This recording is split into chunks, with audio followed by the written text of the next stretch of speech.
Officer Megan Raskin thought she was dealing with just another excuse-making suspect, until the man she pulled over exposed her lies with a Secret Service badge and a packed courtroom watching.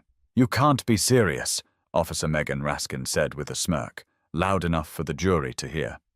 She shook her head like she'd heard it all before. The courtroom, packed with people waiting for the next case to be called, had gone dead silent. All eyes were on the tall, well-dressed black man standing behind the witness stand, his voice calm, posture unshaken. His name was Darren Cole, 32. Crisp grey suit, steady tone.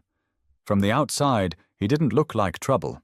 Yet to Raskin, that's exactly what he'd been the moment she pulled him over on the outskirts of Valdosta, Georgia, 3 weeks earlier. Now here they were, courtroom 4B, Tuesday morning. The judge, Honorable Brenda Leary, leaned in slightly, watching it unfold without saying a word. Megan had already given her statement. Quick, almost casual, like this wasn't worth more than a few minutes of the court's time. Darren's car had illegal tint, she said. He refused to cooperate. He acted suspicious. He escalated the situation. And now that he was explaining his side, calmly, precisely, she couldn't even hide the amusement in her face. "You're telling me," Megan interrupted, arms crossed, "you were just driving through on some business?" Her tone added the quotation marks. The courtroom chuckled. Someone in the back coughed hard, covering a laugh, but Darren didn't flinch. He waited for silence, and when he had it, he opened his mouth again. "I was working," he said. "Federal business. Ongoing surveillance tied to a cybercrime investigation." Megan opened her mouth, maybe to say something else. But Darren reached inside his suit jacket. For half a second, Megan took a step back. Everyone in the room noticed. From an inside pocket, he pulled out a thin leather badge holder. Quietly, without flair, he flipped it open and held it up for the judge to see. "United States Secret Service, Field Operations, Cyber Fraud Task Force," he said. "Badge number 4291837. The silence cracked into whispers. The court officer near the judge's bench shifted in his seat. A few people turned to look at Megan. She didn't speak. Her face, which had been resting in that lazy grin, had gone stone still.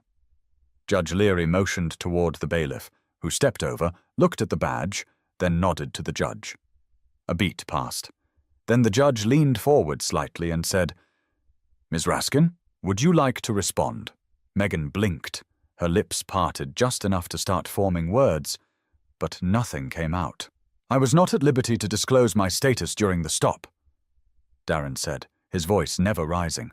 "That's procedure when you're undercover, but what I can tell you now, under oath, is that I was monitoring a suspicious money transfer pattern that had just flagged accounts connected to South Georgia." A quiet gasp from someone in the jury. "I was instructed to stay in the area and observe," he continued. "I drove a nondescript rental, windows factory tinted. And within 5 minutes of parking across from the strip mall, I was approached and questioned without explanation. She asked where I was from, why I was in that neighborhood, why I had an out-of-state plate. She didn't run my ID until after searching my car." He stopped talking, looked at the jury, then over at the judge. "I told her I was working." She laughed. All eyes were back on Megan. She was now standing straighter, not speaking, her eyes moving between the judge and the prosecutor. The prosecutor, a middle-aged man named Charles Givens, looked like someone had just whispered something sharp in his ear. He leaned into his mic and said, "Your Honor, may we request a short recess before proceeding?" But the judge didn't respond immediately. She was still watching Darren, maybe trying to process what had just happened. And in that moment, in front of everyone, the balance shifted. What started as just another courtroom formality had turned into something no one expected. But what really happened that day on the roadside? Before the badge, before the silence, before the courtroom ever knew his name, Darren remembered everything. It was just past 5 p.m. when Darren pulled off Interstate 75 near Hahira, a small stretch of town that most folks only saw through their rearview mirror. The sun was still high, casting long shadows over the quiet parking lot outside a gas station and dollar store. Darren had parked near the edge, facing the street. He was in a silver Nissan Altima, fresh off a rental lot in Jacksonville. Nothing flashy, just another car in a sea of southern dust. He'd been assigned to watch for a suspected courier, someone involved in laundering digital currency through physical drop-offs at small-town ATMs. His job wasn't to intervene, just to observe. Discreet. But before he could even pull out his phone to take a surveillance note, he noticed a patrol SUV circling the lot. It passed once. Then again, slower. Darren didn't react. It wasn't his first time being watched. And then the lights came on. The SUV swung in front of him at an angle, blocking him in. The door popped open fast. A tall white officer stepped out, hand resting near her belt, not on her weapon, but close enough to make a point. Her name tag read, Raskin. "You live around here?" she asked as she approached. "No, ma'am. Just working." Darren replied, polite, measured. "Working? Doing what?" He glanced at her. This was always the game. Say too little, you're hiding something. Say too much, you're arrogant. "I'm just observing some activity in the area." Her eyes narrowed. "Observing?" She took a step closer. "Step out of the car for me." He sighed quietly, putting his hands where she could see them. "Is there a reason, officer?" "Your tint's illegal. You can't even see into the front seat from the side. That's a safety issue." Darren looked ahead. The tint was factory standard. He'd checked the specs. But he didn't argue. She asked for license and registration, then asked who the car belonged to, then asked why someone from Florida was driving a car in a Georgia parking lot, then asked if he was lost, and then, after 5 minutes, she asked if she could search the vehicle. "Am I being detained?" Darren asked. "You're acting suspicious." He chuckled under his breath. That word always came up. "Ma'am, I'd prefer not to have my vehicle searched without cause." She stepped back, called something into her radio. 2 more squad cars showed up within minutes. They patted him down, took everything out of his pockets. A phone, wallet, pen, a half-crumpled receipt from a gas station in Lake City. She held the receipt up like it was evidence. "You military?" one of the younger officers asked. "No." "You law enforcement?" "I didn't say that." "You got a badge?" Darren looked at him. "I'm not required to answer that." Megan Raskin didn't like that. She started circling the vehicle like it was a trap ready to spring. She leaned her head in through the open window. "No drugs, no weapons, no smell," she muttered. "But something's off here." Darren stood still, hands still where she could see them, sweat gathering at the base of his neck. He didn't flinch when she opened the trunk without asking, just kept watching, knowing that anything, one wrong breath, could shift the whole thing sideways. After 20 minutes, they gave up. No ticket, no apology, not even a "have a nice day." "Keep your nose clean," she said, tossing his wallet back to him. "And maybe don't hang around places where you don't belong." Darren said nothing. Just took the wallet, got back in the car, and drove off without a word. He'd filed the internal report later that night, not through regular channels, but through the contact line assigned for federal agents experiencing interference. He hadn't planned to press it. His job wasn't to make noise. But when he got the court summons 2 weeks later, saying Megan had filed a formal citation against him for refusal to cooperate and vehicle code violation, he knew it was personal now. She'd tried to flip the story, paint him as the problem, but she had no idea who she was dealing with or how many people had seen what she did that day. Darren Cole didn't look like the kind of man who blended in, but that's exactly what made him good at his job. At 6'2" with sharp features and a voice that carried without needing to shout, he knew how to hold a room when he wanted to. But most of the time, he made sure people didn't remember him at all. That's the first thing they teach you at the Federal Law Enforcement Training Center in Glencoe. Presence is a tool, not a spotlight. Darren had spent the last 8 years in the Secret Service's Cyber Fraud Task Force, working primarily out of their Tampa office. His specialty wasn't bodyguard detail or counterfeiting. It was digital trails, cryptocurrency theft, laundering rings, and the growing black market web of fraud syndicates trading in stolen data like it was gold. He wasn't what most people pictured when they thought Secret Service. He didn't wear sunglasses or whisper into an earpiece. Most days he was in jeans, sitting in a beige minivan outside a run-down strip mall, waiting to see who was stupid enough to think they were untraceable. His mission that week in Georgia was simple. Observe a suspected courier named Anton Levesque, flagged for multiple ATM deposits tied to a known laundering network operating between Miami and Birmingham. The idea was to track the middlemen, not scare them off. No arrests, no confrontation, just a quiet record of who showed up where and when. Darren had only been in Valdosta for 2 days when Officer Raskin pulled him over. It threw everything off, not just the operation, but the principle. He'd kept his badge out of sight on purpose. It wasn't just policy, it was protection.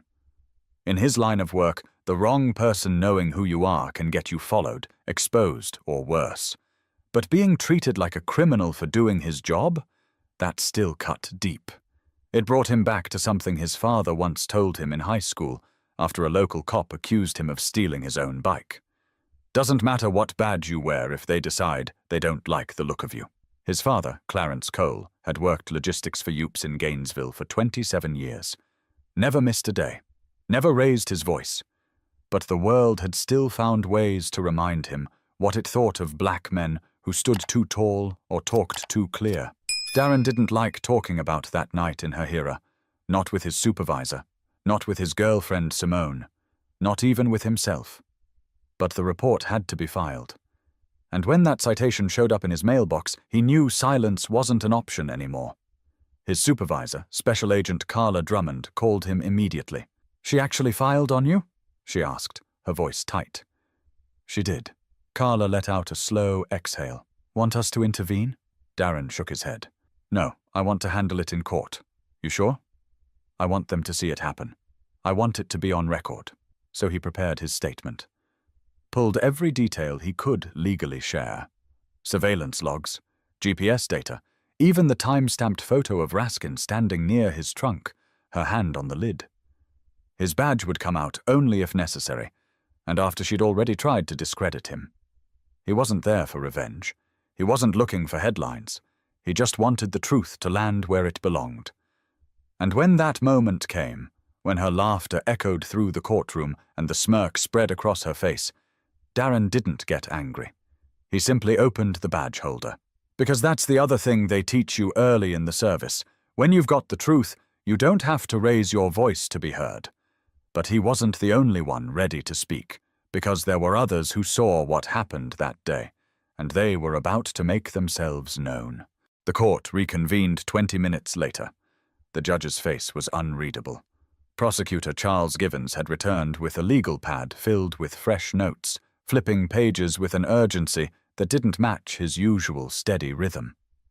Megan Raskin, for the first time that morning, looked uncomfortable in her own skin. Darren sat quietly at the witness stand, his hands folded. His badge had already been verified by the bailiff and logged into the court record. No theatrics, no speeches, just facts. "Mr. Cole," the judge began, "you've confirmed your identity and provided documentation of your employment with the United States Secret Service. Is that correct?"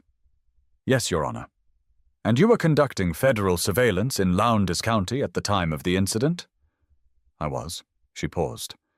"Why didn't you identify yourself as an agent during the stop?" "Because I wasn't required to, and because doing so would have compromised an open investigation," he said. "We're instructed not to reveal credentials unless absolutely necessary for safety or legal compliance." The judge nodded, then turned toward Officer Raskin. "Officer," she said slowly, "were you aware that the person you cited was a federal agent?" Megan shifted. "No, ma'am." "Did he give you any indication that he was law enforcement?" "He was evasive," Megan said quickly. "He was vague. He didn't cooperate." Darren spoke up calmly. "I provided my license. I complied with her instructions. I simply didn't consent to a warrantless search." Megan's jaw moved slightly, like she was biting back something. Givens cleared his throat.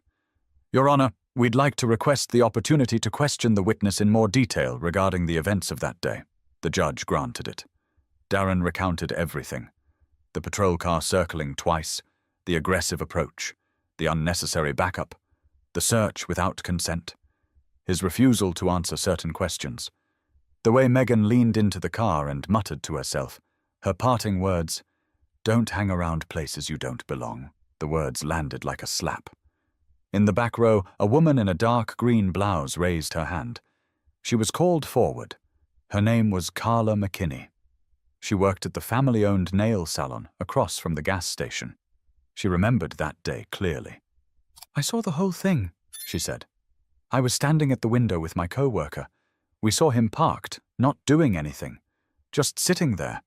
Then the cop pulled up fast, like something bad had already happened." "Did you witness any aggressive behavior from Mr. Cole?" "No," she said. "He never even raised his voice. She was the one walking around his car like she was looking for something to find wrong." A man came forward next. Tim Sorensen, manager of the nearby barbecue joint. "She didn't recognize him, so she treated him like a problem. I've seen that before," he said. "Objection," Megan's attorney barked. But it didn't stop the moment from sticking. Piece by piece, Megan's version unraveled. Not because Darren accused her of something dramatic, but because the facts stood firm and other people backed them up. Her smirk never came back. She looked smaller now, not physically but somehow quieter. Givens turned to her and asked, "Did you tell Mr. Cole he was somewhere he didn't belong?" "I don't remember saying that," Megan replied stiffly. Darren didn't blink. "You said it," he said plainly. A pause. Then the judge looked to Megan again. "Officer Raskin, do you still stand by the citation you filed?" Megan hesitated. Her attorney whispered something, but it was too late. Everyone was watching. The jury, the clerk, the public benches filled with locals who had seen her name in the papers more than once. She finally answered, "No, Your Honor. I withdraw it." But the damage was already done, and what came next was out of her hands. 2 weeks passed. The investigation into Officer Raskin was now public. The Valdosta Police Department, under pressure from both internal review boards and mounting community attention, issued a formal statement. "We take these matters seriously and are committed to transparency." That didn't mean much to Darren. He'd heard similar lines before, neatly worded, intentionally vague. But something was different this time. People were talking, not in hashtags or headlines, but in lunchrooms, barbershops, waiting rooms. Not just about Darren, but about how often people got profiled, how often silence won. The part that stuck with most folks wasn't even the badge. It was how calm he'd stayed in court, how he let the facts speak when everything else around him was designed to twist them. He hadn't raised his voice, he hadn't thrown accusations. He simply told the truth and watched it do what truth often does. It made people uncomfortable. That week, Darren received a message from the teacher who'd come forward after the hearing. His name was Julian Withers. 45. Teaches American history at a local high school. Grew up in that same Georgia county. "I never filed a complaint," Julian said, when they met for coffee one morning in Tifton. "Didn't think anyone would listen, but when I saw your face on the news, I thought, damn, maybe now they have to." They talked for over an hour, not just about Raskin, but about the weight people carried every time they got behind the wheel. About how it wasn't just fear, it was exhaustion. Constantly needing to prove that you belonged, that you weren't a threat, that you weren't trying to get away with something. Darren listened more than he spoke. That's what he did best. Read people, understand what they weren't saying. Julian wasn't just thanking him. He was handing him something heavier, hope wrapped in frustration. A few days later, Darren received another message. This one from a woman named Rhonda Bailey. She worked part-time at the city clerk's office and had helped transcribe courtroom sessions for over 15 years. "I was there that day," she wrote. "When you pulled out that badge, something in that room shifted. You didn't shout. You didn't even blink, but we all felt it." She ended her note with a sentence that stayed with him. "Sometimes you don't need to fight back. You just need to stand still long enough for the truth to catch up." By the end of the month, Officer Raskin had officially resigned. No press conference, no statement, just an internal memo leaked through back channels confirming her departure. The department insisted her resignation was unrelated to ongoing personnel matters. But again, nobody bought that. Darren never gloated. He didn't need to. When asked later if he felt justice had been served, he said, "Not fully, but it's a start." In the quiet weeks that followed, he returned to his cases. More fraud rings, more surveillance. But something had shifted, not in how he did his job, but in how people looked at him when he walked into the room. He was still the same agent, still the same calm voice, still the man who didn't flinch. But now, people listened. And that mattered. Because when systems are slow to change, sometimes what it takes isn't noise, it's clarity. A refusal to accept the lie, a willingness to wait, and when the time comes, to speak with precision. And somewhere out there, someone else was about to be pulled over, questioned, doubted, maybe even charged. But maybe this time, they'd remember Darren Cole and realize they didn't have to shrink when the world tried to make them smaller. A month later, Darren stood outside a federal office building in Tampa, watching the city lights blink beneath a heavy Florida dusk. He wasn't there for a case. No stakeouts, no targets, just reflection. In his right hand he held a thin envelope, postmarked from someone named Andrew Morales, a young man from Tennessee who'd read about Darren's case online. The letter was handwritten, shaky in parts. "I used to think people like me would never get taken seriously. But when I saw your story, I realized maybe it's not about shouting louder. It's about knowing you have the right to be heard in the first place." Darren folded it slowly and slid it back into the envelope. He'd received others like it. Notes from fathers, sons, and grandmothers. From people who'd been stopped, questioned, dismissed, who had stories they'd never shared until now. What connected them wasn't anger. It was the quiet dignity of those who had learned to carry themselves through judgment, through stares, through silence. And somehow, Darren had given that dignity a voice. He didn't ask for the spotlight. He didn't want to be a headline. But the moment Megan Raskin smirked in that courtroom and laughed at the idea that he could possibly be telling the truth, something cracked open. She didn't laugh because he was wrong. She laughed because she believed the system would take her side, that the courtroom, like the street, would tilt in her favor. But it didn't. Not that time. And maybe that's where change begins. Not in policies or press releases, but in those rare, raw moments when truth makes people stop and look at themselves. People will forget Megan Raskin's name. They'll forget the courtroom layout, the transcript, the technicalities. But they won't forget Darren Cole. Not because he was dramatic, not because he exposed a scandal, but because he did something far more rare. He told the truth. And he waited. The lesson? You don't need a title to deserve respect. You don't need a uniform to be believed. And no one has the right to laugh at your truth just because they think they already know your story. There are thousands of people like Darren. Quiet professionals. People just trying to do their jobs, carry their names with pride, live without fear of being misread. They deserve more than just tolerance. They deserve recognition, dignity, and space. So the next time someone assumes, interrupts, or judges, pause. Think about Darren Cole. Think about how quickly things can flip and who ends up exposed when the facts rise to the surface. Because truth has a way of arriving, even when no one's ready for it. And if this story made you feel something, anger, surprise, respect, maybe even hope, don't let it end here. Share it. Talk about it. Question what needs questioning. And if you want to hear more real stories that challenge what we think we know, subscribe and stay with us. Because the world changes one truth at a time, and your voice matters in that change.